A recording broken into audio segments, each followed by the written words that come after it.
ಲೋಕಸಭಾ ಚುನಾವಣೆಗೆ ಅಖಾಡ ಸಿದ್ಧವಾಗ್ತಿರುವ ಹೊತ್ತಿನಲ್ಲೇ ರಾಜ್ಯಕ್ಕೆ ಎಂಟ್ರಿ ಕೊಟ್ಟಿದ್ದಾರೆ ಬಿಜೆಪಿಯ ಚುನಾವಣಾ ಚಾಣಕ್ಯ ಅಮಿತ್ ಶಾ. ಖಾಸಗಿ ಕಾರ್ಯಕ್ರಮಗಳಲ್ಲಿ ಭಾಗಿ ಆದರೂ ಕೂಡ ಬಿಜೆಪಿ ಪಕ್ಷದ ನಾಯಕರನ್ನ ಕ್ಲಸ್ಟರ್ ವಾರು ಭೇಟಿ ಮಾಡಿ ಲೋಕಸಭಾ ಚುನಾವಣೆಗೆ ಹೊಸ ಅಜೆಂಡಾ ಜೊತೆಗೆ ಟಾರ್ಗೆಟ್ ಅನ್ನ ಕೂಡ ಸೆಟ್ ಮಾಡಿದ್ದಾರೆ. ಇವತ್ತು ಇಡೀ ದಿನ ಅಮಿತ್ ಶಾ ಅವರ ಸುತ್ತ ಏನೆಲ್ಲ ನಡೀತು, ಕಂಪ್ಲೀಟ್ ಡೀಟೇಲ್ಸ್ ಈ ವರದಿಯಲ್ಲಿ.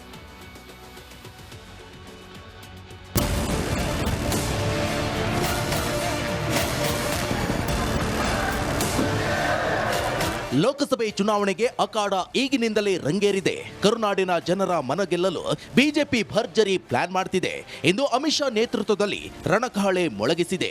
ಸಿಎಂ ತವರು ಮೈಸೂರಿನಲ್ಲಿ ಎಲೆಕ್ಷನ್ ಮಾಸ್ಟರ್ ಮೈಂಡ್ ರಣಬಲೆ ಹೆಣೆದಿದ್ದಾರೆ. ಲೋಕಸಮರದ ದಂಡಯಾತ್ರೆಗೆ ರಣನಗಾರಿ ಬಾರಿಸಲು ನಾಂದಿ ಹಾಡಿದ್ದಾರೆ.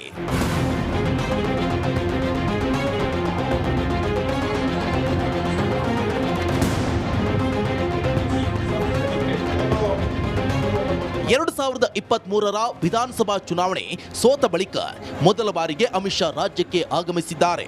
ಹೈ ವೋಲ್ಟೇಜ್ ಮೀಟಿಂಗ್ ಮಾಡಿ ಪಕ್ಷದಲ್ಲಿ ಸಮರೋತ್ಸಾಹ ತುಂಬಿದ್ದಾರೆ. ಮೊದಲು ಸುತ್ತೂರಿಗೆ ಭೇಟಿ ನೀಡಿದ ಅಮಿತ್ ಶಾ ಮಠದ ಕಾರ್ಯಕ್ರಮದಲ್ಲಿ ಭಾಗಿಯಾದರು.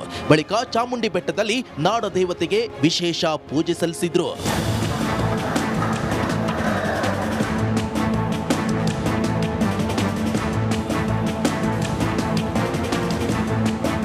ಕೋರ್ ಕಮಿಟಿಗೂ ಮುನ್ನ ವಿಜೇಂದ್ರ ಜೊತೆ ಅಮಿತ್ ಶಾ 1-to-1 ಸಭೆ ನಡೆಸಿದ್ರು. ಮೈಸೂರಿನ ಖಾಸಗಿ ಹೋಟೆಲ್ನಲ್ಲಿ 10 ನಿಮಿಷಗಳ ಕಾಲ ಚರ್ಚೆ ನಡೆಸಿದ್ರು. ಲೋಕಸಭಾ ಕ್ಷೇತ್ರ ಮತ್ತು ವಾಸ್ತವ ಸ್ಥಿತಿ ಬಗ್ಗೆ ಮಾಹಿತಿ ಸಂಗ್ರಹಿಸಿದ್ರು.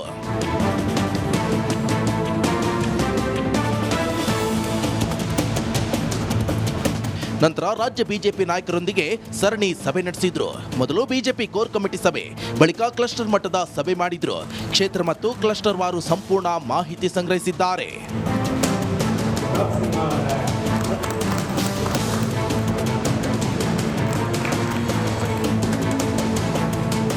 ಒಟ್ಟಾರೆ ಅಮಿತ್ ಶಾ ಭೇಟಿ ಬಳಿಕ ರಾಜ್ಯ ಬಿಜೆಪಿ ನಾಯಕರು ಹಾಗೂ ಕಾರ್ಯಕರ್ತರಲ್ಲಿ ಹೊಸ ಹುರುಪು ಬಂದಿದೆ. ಜೊತೆಗೆ ಮೈತ್ರಿಯಲ್ಲಿದ್ದ ಗೊಂದಲಗಳು ಕೂಡ ಬಗೆಹರಿಯುವ ನಿರೀಕ್ಷೆ ಇದೆ.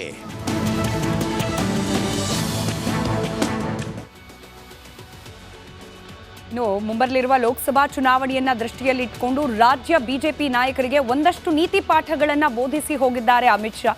ಹಾಗಾದ್ರೆ ಇವತ್ತಿನ ಪ್ರವಾಸ ಹಾಗೆ ಇವತ್ತಿನ ಸಭೆ ಸಂದರ್ಭದಲ್ಲಿ ಅಮಿತ್ ಶಾ ರಾಜ್ಯ ಬಿಜೆಪಿ ನಾಯಕರಿಗೆ ಹೇಳ್ಕೊಟ್ಟ ಆ ಪಾಠಗಳೇನು ಒಂದೊಂದಾಗಿ ಗಮನಿಸ್ತಾ ಹೋಗೋಣ. ಮೊದಲಾಗಿ ಲೋಕಸಭಾ ರಣಕಣ. ಕಳೆದ ಬಾರಿ 25 ಸ್ಥಾನಗಳನ್ನ ಗೆಲ್ಲುವಲ್ಲಿ ಯಶಸ್ವಿಯಾಗಿದ್ದ ಬಿಜೆಪಿ ಪಕ್ಷಕ್ಕೆ ಈ ಬಾರಿ 28ಕ್ಕೆ 28 ಸ್ಥಾನವನ್ನ ಗೆಲ್ಲುವ ಒಂದು ದೊಡ್ಡ ಟಾಸ್ಕ್ ಅನ್ನ ಅಮಿತ್ ಶಾ ಕೊಟ್ಟು ಹೋಗಿದ್ದಾರೆ. ಇದಕ್ಕೆ ತಯಾರಿಯನ್ನ ಮಾಡಿಕೊಳ್ಳಿ ಅಂತ ಕೂಡ ಸೂಚನೆಯನ್ನ ನೀಡಿ ಹೋಗಿದ್ದಾರೆ. ಬ್ಯಾಕ್ ಟು ಬ್ಯಾಕ್ ಸರಣಿ ಮೀಟಿಂಗ್ ಗಳನ್ನ ನಡೆಸಿದ್ದಾರೆ ಅಮಿತ್ ಶಾ. ರಾಜ್ಯ ನಾಯಕರಿಗೆ ಹೊಸ ಟಾಸ್ಕ್ ಅನ್ನ ಕೂಡ ಈ ಸರಣಿ ಮೀಟಿಂಗ್ ನ ಸಂದರ್ಭದಲ್ಲಿ ನೀಡಿದ್ದಾರೆ. ವಾತಾವರಣದ ಬಗ್ಗೆ ಕೂಡ ಮಾತನಾಡಿದ್ದಾರೆ. ರಾಜ್ಯದಲ್ಲಿ ಚುನಾವಣೆಯನ್ನ ದೃಷ್ಟಿಯಲ್ಲಿ ಇಟ್ಕೊಂಡು ನೋಡೋದಾದ್ರೆ 28ಕ್ಕೆ 28 ಲೋಕಸಭಾ ಸ್ಥಾನಗಳನ್ನ ಗೆಲ್ಲುವಂತಹ ವಾತಾವರಣ ಬಿಜೆಪಿಗಿದೆ. ಹೀಗಾಗಿ ಆ 28 ಸ್ಥಾನಗಳನ್ನ ಗೆಲ್ಲುವಂತೆ ಸಂಘಟನೆ ಕಡೆ ಗಮನ ಕೊಡಿ. ಅಭ್ಯರ್ಥಿಯನ್ನ ಗೆಲ್ಲಿಸುವ ರಣತಂತ್ರ ನಂತರದಲ್ಲಿ ಮೊದಲಾಗಿ ಪಕ್ಷ ಸಂಘಟನೆ ಆಗಬೇಕು. ಬೂತ್ ಮಟ್ಟದಲ್ಲಿ ಕಾರ್ಯಕರ್ತರ ಮಟ್ಟದಲ್ಲಿ ಸಂಘಟನೆ ಆಗಬೇಕು. ಗೆಲುವಿನ ರಣೋತ್ಸಾಹ ಕಾರ್ಯಕರ್ತರವರೆಗೂ ಕೂಡ ತಲುಪಬೇಕು. ಅದರಂತೆ ನೀವು ಸಂಘಟನೆಗೆ ಮುಂದಾಗಿ ಅನ್ನೋ ಸೂಚನೆಯನ್ನ ನೀಡಿದ್ದಾರೆ. ಇದರ ಜೊತೆಗೆ ಕಳೆದ ಚುನಾವಣೆಗಿಂತ ಹೆಚ್ಚು ಸ್ಥಾನ ಗೆಲ್ಲಿಸೋದು ನಿಮ್ಮೆಲ್ಲರ ಜವಾಬ್ದಾರಿ ಅನ್ನೋ ಟಾಸ್ಕ್ ಅನ್ನ ಕೂಡ ನೀಡಿದ್ದಾರೆ. 25+1 ಸಂಸದೆ ಸುಮಲತಾ ಅವರ ಬೆಂಬಲದಿಂದ ಇದಕ್ಕಿಂತ ಹೆಚ್ಚಿನ ಸ್ಥಾನ ಉಳಿದೆರಡು ಕ್ಷೇತ್ರಗಳನ್ನ ಕೂಡ ಬೇರೆ ಪಕ್ಷಗಳಿಗೆ ನೀಡದಂತೆ ಬಿಜೆಪಿ ಹಾಗೆ ಜೆಡಿಎಸ್ನ ಮೈತ್ರಿ ಅಭ್ಯರ್ಥಿಗಳೇ ಗೆಲ್ಲುವಂತೆ ನೀವೇ ಮುನ್ನುಡಿಯನ್ನ ಬರಿಬೇಕು. ಹಾಗೆ ಅದಕ್ಕೆ ಬೇಕಾದ ತಯಾರಿಯನ್ನ ನಡೆಸಬೇಕು ಅನ್ನೋ ದೊಡ್ಡ ಟಾಸ್ಕ್ ಅನ್ನ ಕೊಟ್ಟು ಹೋಗಿದ್ದಾರೆ. ಈ ಬಾರಿ ಬಿಜೆಪಿ 28 ಸ್ಥಾನ ಗೆಲ್ಲುವ ವಾತಾವರಣ ಕೂಡ ಇದೆ. ವಾತಾವರಣವನ್ನ ಉಪಯೋಗಿಸಿಕೊಳ್ಳಿ. ಸಂಘಟನೆ ಜೊತೆಗೆ ಪಕ್ಷದ ಗೆಲುವಿಗೆ ಸಂಬಂಧಪಟ್ಟಂತೆ ಇನ್ನು ಮುಂದೆ ನಿಮ್ಮ ಕಾರ್ಯಗಳು ಇರಬೇಕು ಅನ್ನೋ ಸೂಚನೆ ನೀಡಿದ್ದಾರೆ. ಇದೆಲ್ಲದಕ್ಕಿಂತ ಮುಖ್ಯವಾಗಿ ಕಾಂಗ್ರೆಸ್ನಲ್ಲಿ ಅಸಮಾಧಾನ ಇರೋದು ಬಹಿರಂಗವಾಗಿ ಕಾಣ್ತಾ ಇದೆ. ಕಾಂಗ್ರೆಸ್ನಲ್ಲಿ ಎಲ್ಲವೂ ಸರಿ ಇಲ್ಲ ಅನ್ನೋದಕ್ಕೆ ಪ್ರತಿನಿತ್ಯ ಒಂದಲ್ಲ ಒಂದು ಮಾಹಿತಿಗಳು ಕಾಂಗ್ರೆಸ್ ಪಕ್ಷದಿಂದ ಹೊರಬರ್ತಾ ಇದೆ. ಕೆಲವೊಂದ್ಸತಿ ಅನುದಾನ ಹಂಚಿಕೆಯಲ್ಲಿ ತಾರತಮ್ಯ ಆಗ್ತಿದೆ ಅಂತ ಹೇಳಿ ಆ ಪಕ್ಷದವರೇ, ಕಾಂಗ್ರೆಸ್ ಪಕ್ಷದವರೇ ಶಾಸಕರು ಬಹಿರಂಗವಾಗಿ ಮಾತನಾಡ್ತಿದ್ದಾರೆ, ಪತ್ರ ಬರೀತಿದ್ದಾರೆ. ಸಚಿವ ಸ್ಥಾನದ ಆಕಾಂಕ್ಷಿಗಳು ಕೂಡ ಬಹಿರಂಗವಾಗಿ ಹೇಳಿಕೆ ನೀಡುತ್ತಿದ್ದಾರೆ. ಮುಖ್ಯಮಂತ್ರಿ ಹುದ್ದೆಗೇನೆ ಕಾಂಪಿಟೇಷನ್ ನಡೀತಿದೆ ಅನ್ನೋ ವರ್ತಮಾನ ಕೂಡ ಇದೆ. ಇಷ್ಟೆಲ್ಲ ಅಸಮಾಧಾನ ಬಹಿರಂಗವಾಗಿ ಎದುರಾಳಿ ಪಕ್ಷದಲ್ಲಿ ಕಾಣ್ತಾ ಇರಬೇಕಾದ್ರೆ ಇದನ್ನ ಸದುಪಯೋಗ ಪಡಿಸಿಕೊಳ್ಳುವಂತಹ ಗುರುತರ ಜವಾಬ್ದಾರಿ ಬಿಜೆಪಿ ಪಕ್ಷದ ಮೇಲಿದೆ. ಲೋಕಸಭಾ ಚುನಾವಣೆಯಲ್ಲಿ ಇದನ್ನೇ ಅಸ್ತ್ರವಾಗಿ ಬಳಸಿಕೊಳ್ಳಿ ಅನ್ನೋ ಟಾಸ್ಕ್ ಅನ್ನ ಕೂಡ ನೀಡಿದ್ದಾರೆ. ಹಾಗೆ ಇದರ ಜೊತೆಯಲ್ಲೇ ಕಾಂಗ್ರೆಸ್ ಪಕ್ಷದಲ್ಲಿರುವಂತಹ ಅಸಮಾಧಾನ, ಆ ರೀತಿಯ ಚಿತ್ರಣ ನಮ್ಮ ಪಕ್ಷದಲ್ಲಿ ಯಾವುದೇ ಕಾರಣಕ್ಕೂ ಕೂಡ ಕಾಣಿಸ್ಕೊಳ್ಬಾರದು. ಅಸಮಾಧಾನ ಬಹಿರಂಗ ಆಗದೇ ಇರೋ ರೀತಿಯಲ್ಲಿ ನೋಡ್ಕೊಳ್ಳಿ ಅನ್ನೋ ಸೂಚನೆಯನ್ನ ಕೂಡ ನೀಡಿದ್ದಾರೆ. ಅದರಲ್ಲೂ ವಿಶೇಷವಾಗಿ ಜೆಡಿಎಸ್ ಹಾಗೆ ಬಿಜೆಪಿ ಮೈತ್ರಿ ಬಗ್ಗೆ ಯಾರು ಕೂಡ ಅಪಸ್ವರ ಎತ್ತಬಾರದು, ಬಹಿರಂಗವಾದ ಹೇಳಿಕೆಗಳನ್ನ ನೀಡಬಾರದು. ಹಾಗೆ ಈ ಮೈತ್ರಿ ಲೆಕ್ಕಾಚಾರದಲ್ಲಿ ಯಾವ ಪಕ್ಷದ ಅಭ್ಯರ್ಥಿಗೆ ಟಿಕೆಟ್ ನೀಡಬೇಕು ಅನ್ನೋ ವಿಚಾರ ಕೂಡ ಪಕ್ಷದ ವರಿಷ್ಠರು ನಿರ್ಧಾರ ಮಾಡ್ತಾರೆ. ಬಿಜೆಪಿಗೆ ಈ ಕ್ಷೇತ್ರ ಇರಲಿ, ಜೆಡಿಎಸ್ಗೆ ಈ ಕ್ಷೇತ್ರ ಬಿಟ್ಕೊಡೋದು ಬೇಡ, ಈ ರೀತಿಯಾಗಿ ಬಹಿರಂಗವಾಗಿ ಯಾರೂ ಕೂಡ ಮಾತನಾಡಬಾರದು ಅನ್ನೋ ಖಡಕ್ ಸೂಚನೆಯನ್ನ ಕೂಡ ನೀಡಿದ್ದಾರೆ. ಮೈತ್ರಿ ವಿರುದ್ಧ ಅಪಸ್ವರ ಎತ್ತಿದ ನಾಯಕರಿಗೆ ಆ ಮೂಲಕ ಖಡಕ್ ವಾರ್ನಿಂಗ್ ಅನ್ನ ಕೂಡ ಅಮಿತ್ ಶಾ ನೀಡಿ ಹೋಗಿದ್ದಾರೆ. ಉದಾಹರಣೆಯನ್ನ ಕೂಡ ನೀಡಿದ್ದಾರೆ. ಕಳೆದ ಬಾರಿ ಜೆಡಿಎಸ್ ಹಾಗೆ ಕಾಂಗ್ರೆಸ್ನವರು ಮೈತ್ರಿ ಮಾಡಿಕೊಂಡ್ರು ಲೋಕಸಭಾ ಚುನಾವಣೆ ಸಂದರ್ಭದಲ್ಲಿ. ಆದರೆ ಬಹಿರಂಗವಾಗಿ ಅವರ ಪಕ್ಷದ ನಾಯಕರು, ಕಾರ್ಯಕರ್ತರು ಅಪಸ್ವರದ ಮಾತುಗಳನ್ನ ಆಡಿದ್ರಿಂದಾಗಿಯೇ ಅಂದ್ಕೊಂಡ ಮಟ್ಟದಲ್ಲಿ ಈ ಮೈತ್ರಿ ವರ್ಕೌಟ್ ಆಗಲಿಲ್ಲ, ಕಾಂಗ್ರೆಸ್ ಹಾಗೆ ಜೆಡಿಎಸ್ನ ಮೈತ್ರಿ. ಹೀಗಾಗಿ ಕಳೆದ ಬಾರಿ ಆದಂತೆ ಈ ಬಾರಿಯ ಮೈತ್ರಿ ಬಿಜೆಪಿ ಹಾಗೆ ಜೆಡಿಎಸ್ನ ನಡುವೆ ಆಗಿರುವ ಮೈತ್ರಿಯಲ್ಲಿ ಆಗಬಾರ್ದು ಅಂತಂದ್ರೆ ಅಪಸ್ವರದ ಮಾತುಗಳಿಗೆ ಅವಕಾಶ ನೀಡಬಾರದು ಅನ್ನೋ ಸೂಚನೆ ನೀಡಿದ್ದಾರೆ. ಜೊತೆಗೆ ನೀವು ಈ ರೀತಿಯಾಗಿ ಮಾಡ್ದಲೆ ಮೈತ್ರಿ, ಹೊಂದಾಣಿಕೆ ಹಾಗೆ ಇದೆಲ್ಲವನ್ನ ಗಮನದಲ್ಲಿಟ್ಕೊಂಡು ಮುಂಬರಲಿರುವ ಚುನಾವಣೆಗೆ ಸಿದ್ಧರಾಗಬೇಕು. ಕಮಲದಳ ಮೈತ್ರಿ ಸೀಟುಗಳ ಹಂಚಿಕೆ ಅಂದ್ರೆ ಯಾವ ಕ್ಷೇತ್ರಗಳನ್ನ ಜೆಡಿಎಸ್ಗೆ ಬಿಟ್ಕೊಡ್ಬೇಕು, ಯಾವ ಕ್ಷೇತ್ರಗಳನ್ನ ಬಿಜೆಪಿ ಉಳಿಸ್ಕೊಳ್ಬೇಕು ಅನ್ನೋ ಲೆಕ್ಕಾಚಾರ ಅತಿ ಶೀಘ್ರದಲ್ಲೇ ಆಗುತ್ತೆ. ಅದ್ರ ಬಗ್ಗೆ ವರಿಷ್ಠರು ತೀರ್ಮಾನ ಮಾಡ್ತಾರೆ ಅನ್ನೋದನ್ನ ಕೂಡ ತಿಳಿಸಿದ್ದಾರೆ. ಇದರ ಜೊತೆಯಲ್ಲಿ ಯಾರಿಗೆಲ್ಲ ಅಸಮಾಧಾನ ಇದೆ ಅನ್ನೋ ಮಾಹಿತಿ ಇದೆ ಅವರೆಲ್ಲರನ್ನ ಕೂಡ ವಿಶ್ವಾಸಕ್ಕೆ ತೆಗೆದುಕೊಳ್ಳೋ ಕೆಲಸ ಆಗ್ತಾ ಇದೆ. ಈ ಬಗ್ಗೆ ಯಾರೂ ಹೆಚ್ಚಿಗೆ ತಲೆ ಕೆಡಿಸ್ಕೊಳ್ಳೋ ಅವಶ್ಯಕತೆ ಇಲ್ಲ. ಗುರಿ 28ಕ್ಕೆ 28 ಕ್ಷೇತ್ರಗಳನ್ನ ಗೆಲ್ಲೋದು, ಸಂಘಟನೆಯನ್ನ ಮತ್ತಷ್ಟು ಸುಭದ್ರಗೊಳಿಸೋದು, ಆ ಮೂಲಕ ಟಾರ್ಗೆಟ್ 28ಅನ್ನ ರೀಚ್ ಆಗೋದು, ಇದ್ರ ಬಗ್ಗೆ ಗಮನ ಇರಲಿ ಅಂತ ಹೇಳಿ ಒಂದಷ್ಟು ನೀತಿ ಪಾಠವನ್ನ ಇವತ್ತಿನ ಸಭೆಯಲ್ಲಿ ಅಮಿತ್ ಶಾ ತಿಳಿಸಿ ಹೋಗಿದ್ದಾರೆ. ಇದರ ಜೊತೆಗೆ ಬಹಳ ಪ್ರಮುಖವಾಗಿ ಹಳೆ ಮೈಸೂರು ಭಾಗವನ್ನ ಟಾರ್ಗೆಟ್ ಮಾಡಿ ಒಂದಷ್ಟು ರಣತಂತ್ರವನ್ನ ರೂಪಿಸಿದ್ದಾರೆ ಈ ಬಾರಿಯ ವಿಸಿಟ್ನಲ್ಲಿ ಅಮಿತ್ ಶಾ. ಹಾಗಾದ್ರೆ ಟಾರ್ಗೆಟ್ ಹಳೆ ಮೈಸೂರು ಯಾಕೆ, ಹಾಗೆ ಯಾವ ರೀತಿ ಆಗಿದೆ, ಅದಕ್ಕೆ ಸಂಬಂಧಪಟ್ಟ ಒಂದಷ್ಟು ಇಂಟ್ರೆಸ್ಟಿಂಗ್ ಪಾಯಿಂಟ್ ಅನ್ನ ಗಮನಿಸ್ತಾ ಹೋಗೋಣ. ಹೇಳಿ ಕೇಳಿ. ಮುಖ್ಯಮಂತ್ರಿ ಸಿದ್ದರಾಮಯ್ಯ ಅವರ ತವರು ಜಿಲ್ಲೆ, ತವರು ಕ್ಷೇತ್ರ ಇರುವಂತಹ ಕ್ಷೇತ್ರ ಹಳೆ ಮೈಸೂರು ವ್ಯಾಪ್ತಿಯಲ್ಲಿ ಬರೋದು. ಹೀಗಾಗಿ ಸಿಎಂ ತವರು ಮೈಸೂರಿನಲ್ಲೇನೆ. ಬಿಜೆಪಿ ಚಾಣಕ್ಯ ಅಮಿತ್ ಶಾ ಲೋಕಸಭಾ ಚುನಾವಣೆಗೆ ರಣಕಹಳೆಯನ್ನ ಮೊಳಗಿಸಿದ್ದಾರೆ.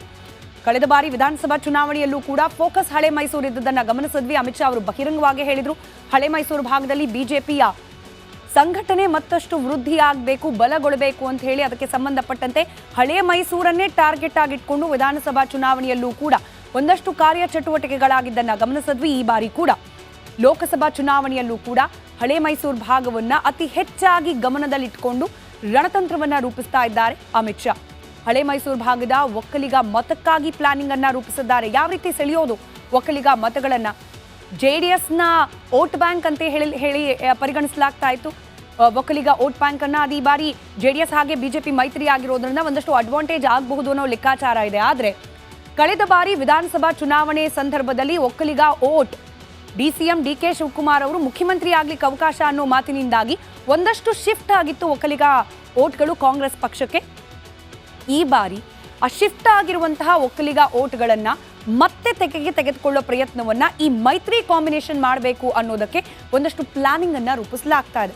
ವಿಧಾನಸಭಾ ಚುನಾವಣೆಯಲ್ಲಿ ಕೈ ಹಿಡಿದಿದ್ದ ಒಕ್ಕಲಿಗ ಮತದಾರರನ್ನ ವಾಪಸ್ ಸೆಳೆಯೋ ಪ್ಲಾನಿಂಗ್ಗೆ ಒಂದಷ್ಟು ಪೂರಕವಾಗುವಂತಹ ಅಂಶಗಳನ್ನ ಚರ್ಚಿಸಿದ್ದಾರೆ ಅಮಿತ್ ಶಾ. ಈ ಹಿಂದೆ ಯಾರ ತಪ್ಪು ಮರುಕಳಿಸದಂತೆ ಪ್ಲಾನಿಂಗ್ ಮಾಡಿಕೊಳ್ಳಿ ಅಂತ ಕೂಡ ಸೂಚನೆಯನ್ನ ಮಾಡಲಾಗಿರುವುದು. ಇನ್ಫ್ಯಾಕ್ಟ್ ಹೈಕಮಾಂಡ್ ಮಟ್ಟದಲ್ಲೇನೆ ಪ್ಲಾನಿಂಗ್ ಕೂಡ ನಡೀತಿದೆ ಅನ್ನೋ ಸೂಚನೆಯನ್ನ ಅಮಿತ್ ಶಾ ನೀಡಿ ಹೋಗಿದ್ದಾರೆ. ಮುಖ್ಯಮಂತ್ರಿಗೆ ತವರು ಭಾಗದಲ್ಲೇ ಮುಖಭಂಗ ಈ ಸತಿ ಮಾಡಲೇಬೇಕು ಅಂತ ಹೇಳಿ ತಂತ್ರವನ್ನ ರೂಪಿಸಲಾಗ್ತಾ ಇದೆ. ವಿಶೇಷವಾಗಿ ಹಳೆ ಮೈಸೂರು ಆ ಪ್ರದೇಶಕ್ಕೆ ಒಳಪಡುವಂತಹ ಚಾಮರಾಜನಗರ, ಮೈಸೂರು, ಕೊಡಗು, ಮಂಡ್ಯ, ಹಾಸನ ಈ ಜಿಲ್ಲೆಗಳನ್ನ ಕೇಂದ್ರೀಕೃತವಾಗಿಟ್ಕೊಂಡು ತಂತ್ರಗಾರಿಕೆಯನ್ನ ರೂಪಿಸುವ ಸಲುವಾಗಿ ಸುದೀರ್ಘವಾದ ಚರ್ಚೆ ನಡೆಸಲಾಗಿದೆ. ಕ್ಲಸ್ಟರ್ ವೈಸ್ ಆಯಾ ಜಿಲ್ಲೆಗಳಿಗೆ ಸಂಬಂಧಪಟ್ಟಂತೆ ಕ್ಲಸ್ಟರ್ ವೈಸ್ ನಾಯಕರನ್ನ ಬರಮಾಡಿಕೊಂಡು ಅವರ ಸಮ್ಮುಖದಲ್ಲಿ ಚರ್ಚೆಯನ್ನ ನಡೆಸಿದ್ದಾರೆ. ಈ 5 ಕ್ಷೇತ್ರಗಳ ಗೆಲುವಿಗೆ ತಂತ್ರವನ್ನ ರೂಪಿಸಿದ್ದಾರೆ ಅಮಿತ್ ಶಾ. ಎಷ್ಟರ ಮಟ್ಟಿಗೆ ಇದು ವರ್ಕೌಟ್ ಆಗತ್ತೆ, ವರ್ಕೌಟ್ ಆಗುವ ಕಡೆಗೆ ಬಿಜೆಪಿಯ ರಾಜ್ಯ ಮಟ್ಟದ ನಾಯಕರು ಪ್ಲಾನಿಂಗ್ ಅನ್ನ ಮುಂದುವರಿಸಿಕೊಂಡು ಹೋಗ್ತಾರೆ. ಮುಂಬರಲಿರುವ ದಿನಗಳಲ್ಲಿ ಕುತೂಹಲ ಇದ್ದೇ ಇದೆ. ಮೈಸೂರು ಕ್ಷೇತ್ರದ ಬಗ್ಗೆ ಹೆಚ್ಚಿನ ಗಮನ ಇರಲಿ ಅಂತ ಕೂಡ ಸೂಚನೆಯನ್ನ ನೀಡಿದ್ದಾರೆ ಅಮಿತ್ ಶಾ.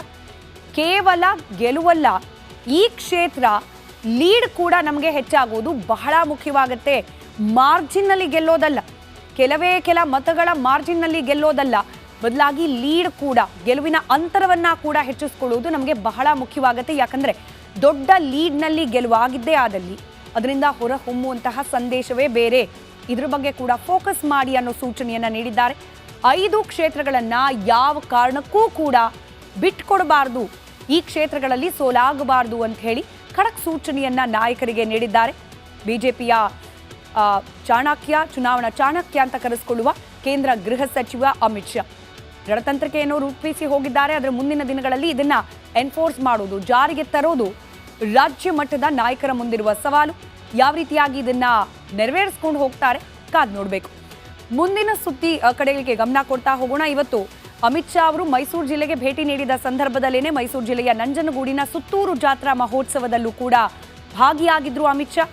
ಇದೇ ಸಂದರ್ಭದಲ್ಲಿ ಅಯೋಧ್ಯೆಯ ರಾಮ ಮಂದಿರದಲ್ಲಿ ಪ್ರತಿಷ್ಠಾಪನೆಯಾಗಿರುವ ರಾಮಲಲ್ಲ ಮೂರ್ತಿ ಕೆತ್ತನೆ ಮಾಡಿದ ಶಿಲ್ಪಿ ಅರುಣ್ ಯೋಗಿರಾಜ್ ಅವರಿಗೆ ಸನ್ಮಾನ ಕೂಡ ಮಾಡಿದ್ರು. ಇದೇ ಸಂದರ್ಭದಲ್ಲಿ ಅಯೋಧ್ಯೆಯಲ್ಲಿ ಸುತ್ತೂರು ಮಠದ ಶಾಖಾ ಮಠ ನಿರ್ಮಾಣದ ಬಗ್ಗೆ ಕೂಡ ಅಮಿತ್ ಶಾ ಮಾತನಾಡಿದ್ದಾರೆ. ದೃಶ್ಯದಲ್ಲಿ ಗಮನಿಸ್ತಾ ಇದ್ದೀರಿ. ಶಿಲ್ಪಿ ಅರುಣ್ ಯೋಗಿರಾಜ್ ಅವರಿಗೆ ಸುತ್ತೂರು ಮಠದ ಜಾತ್ರಾ ಮಹೋತ್ಸವದಲ್ಲಿ ಭಾಗಿಯಾಗಿದ್ದ ಕೇಂದ್ರ ಗೃಹ ಸಚಿವ ಅಮಿತ್ ಶಾ ಅವರು ಭೇಟಿ ಮಾಡಿ ಸನ್ಮಾನವನ್ನ ನೆರವೇರಿಸಿದ್ರು. ಇದರ ಜೊತೆಗೆ ಸುತ್ತೂರು ಮಠದ ಶಾಖೆಯನ್ನ ಅಯೋಧ್ಯೆಯಲ್ಲಿ ತೆರೆಯುವ ಬಗ್ಗೆ ಕೂಡ ಪ್ರಸ್ತಾಪ ಮಾಡಿದ್ದಾರೆ.